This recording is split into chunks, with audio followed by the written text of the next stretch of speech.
அன்பா அவ்வளவு உறவா என்ன ஏத்துக்கிட்டீங்க.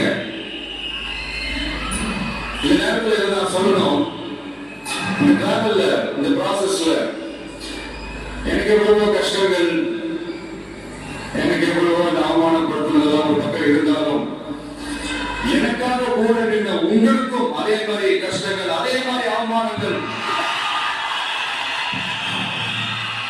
அதையெல்லாம் நீங்க பெருசா எடுத்துக்காம, அதையெல்லாம் நீங்க பொருட்டாவே எடுத்துக்காம, என்னோட வலிகளை, என்னோட வேதனைகளை உங்களோட நான் நினைச்சு என் கூடவே நின்று இன்னைக்கு சி ஜோசப் விஜய் எனும் நான்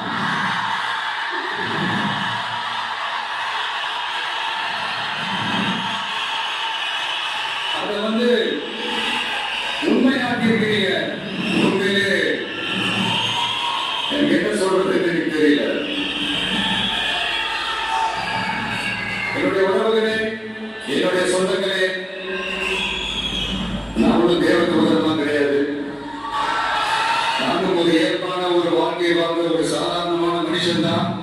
நான் முன்னாடியே சொன்ன மாதிரி அது செய்வேன் இது செய்வேன் பொய்யான வாக்குறுதிகள்லாம் கொடுத்தவங்களாம் ஏமாற்ற மாட்டேன்.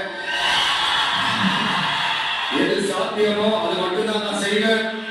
இன்னைக்கு அவங்க மனசுல ஒரு கேள்வி கொண்டு வரலாம், அப்ப சாத்தியம் இல்லாததை செய்ய மாட்டாங்களா, செய்ய முடியாதா அப்படின்னு ஒரு கேள்வி கொண்டு வரலாம்.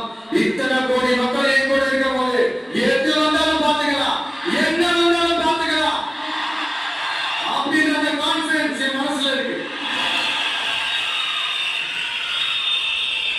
இன்னொரு விஷயமும் நான் இங்க சொல்லணும். இன்னைக்கு நம்ம தமிழ்நாடு கவர்மெண்ட் இருக்கிற அந்த நிலைமையை பத்தி நான் உங்ககிட்ட நான் சொல்லணும். கிட்டத்தட்ட 10 லட்சம் கோடிக்கு மேல கடன் வாங்கி வச்சுட்டு போயிருக்கிற இன்னைக்கு அந்த தமிழ்நாடு அரசு இருக்கிறப்போ, கஜானாவை சுத்தமா தொடர்ச்சி வலிச்சு வச்சுட்டு போயிருக்கிறப்போ, தூக்க முடியாத சுமையை ஏற்றி வச்சுட்டு போயிருக்கிறப்போ,